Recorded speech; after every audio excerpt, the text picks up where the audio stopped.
Tapes या कुछ नहीं। 20 दिसंबर 2025 को यही आत्मिक दृष्टि के लिए हम पढ़ते हैं इतिहास अध्याय 20 आयत 20।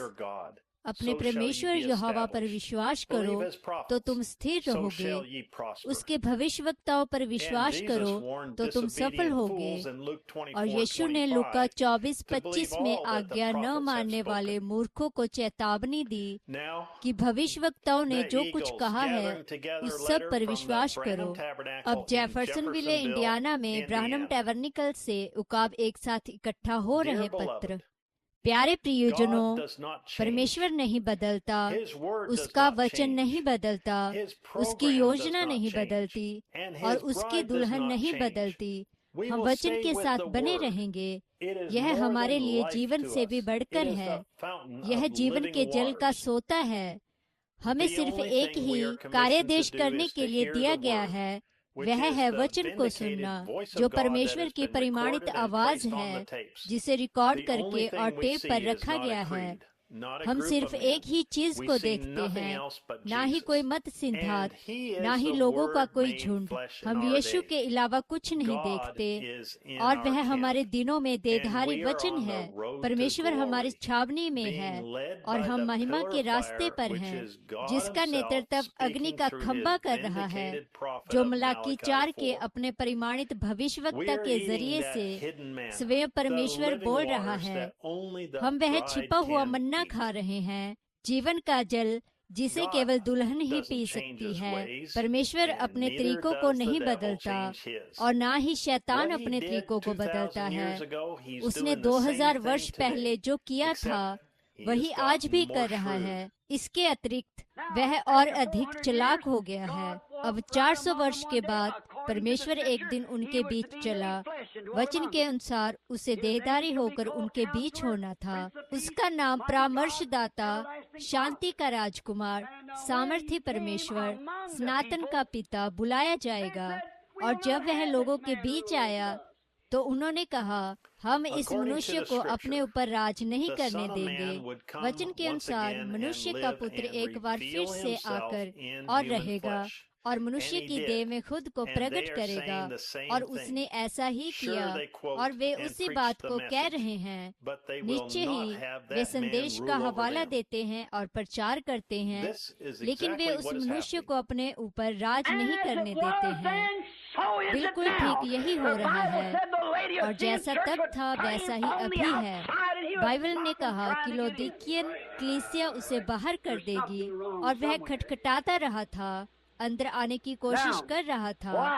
वहाँ कहीं तो कुछ गलत है। अब क्यों? उन्होंने अपनी खुद की छावनी को बना लिया था। एक मनुष्य कह सकता है, मैं जानता हूँ और विश्वास करता हूँ भाई ब्रैनम एक भविष्यवक्ता थे, वो 7 में दूत थे, वो एलिया थे। हम इस संदेश पर विश्वास करते हैं। उसके बाद कुछ तो बहाना बनाते हैं, ये जो भी हो, ताकि अपनी कलीसिया में परमेश्वर की एकमात्र परिमाणित आवाज को ना चलाएं। वहाँ कहीं कुछ तो गलत है।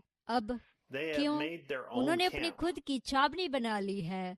मैं ये बातें कलीसिया को अलग करने के लिए नहीं कह रहा हूँ। परमेश्वर का वचन ऐसा करता है। मैं चाहता हूँ कि हम एक साथ एकजुट हों, एक दूसरे के साथ और उसके साथ एक इकाई में बने। लेकिन ऐसा करने का केवल एक ही तरीका है, टेप पर परमेश्वर की आवाज के इर्द गिर्द। यही परमेश्वर का एकमात्र यहोवा यूं कहता है वाला वचन है। परमेश्वर ने हमारे लिए अपना सिद्ध मार्ग प्रकट किया है। ये बहुत ही महिमामय है और फिर भी बहुत साधारण है। हर संदेश जो हम उसे बताते हुए सुनते हैं हमें फिर से साहस देता है, हमें प्रोत्साहित करता है कि हम उसकी दुल्हन हैं, हम उसकी सिद्ध इच्छा में हैं। हमने उसे सुनने के द्वारा खुद को तैयार किया है। यह संदेश आने वाले कल के अखबार से भी ज्यादा ताजा है। हम उसकी पूरी होती हुई भविष्यवाणी है। हम प्रकट हुआ वचन हैं। परमेश्वर हमें हर एक संदेश के साथ साबित करता है जिसे इस दिन सुनते हैं यह वचन पूरा हो रहा है। हो सकता है कि दुनिया भर के देशों में कुछ ऐसे लोग हों जिनके घरों या कलीसियाओं में यहाँ तक ये टेप पाया जाता है। हम प्रार्थना करेंगे कि प्रभु जब सभा चल रही हो या टेप चल रहा हो या हम किसी भी स्थिति में हो या हालत में हो, स्वर्ग का महान परमेश्वर आज सुबह हमारे हृदयों की इस ईमानदारी का आदर करे और जरूरतमंदों को चंगा करे, उन्हें वह दे जिसकी उन्हें जरूरत है। बस एक मिनट रुकिए। दुनिया के लिए परमेश्वर की आवाज ने बस क्या भविष्यवाणी की और क्या कहा।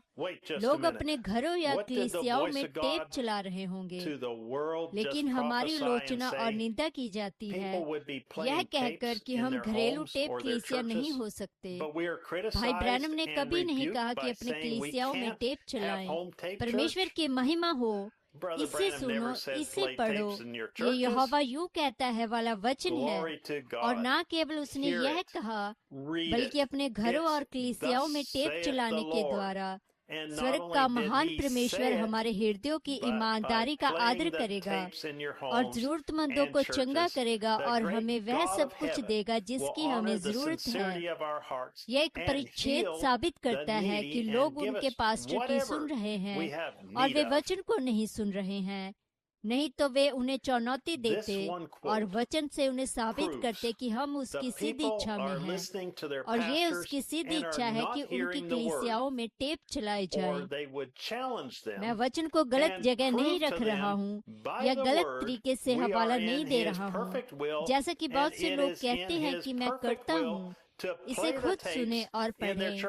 ये इतना साधारण और इतना सिद्ध है। बस चालू करने के बटन को दबाकर और परमेश्वर की आवाज को आपसे बात करते हुए सुने। आप जो भी वचन सुने उसके लिए आमीन कहें। आपको यहाँ तक इसे समझने की भी जरूरत नहीं है, आपको बस इस पर विश्वास करना है।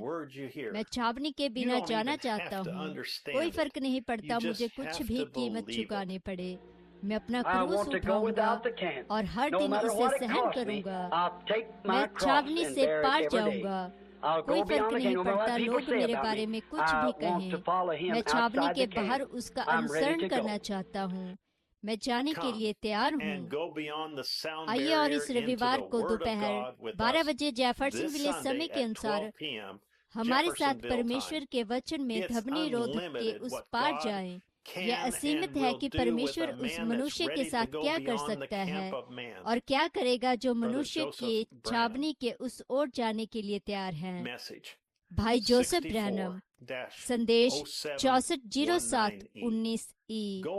छावनी के पार जा रहे हैं।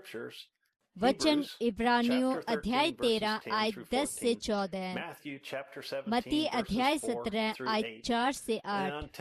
अगली बार तक परमेश्वर आपको आशीष दे और शालोम।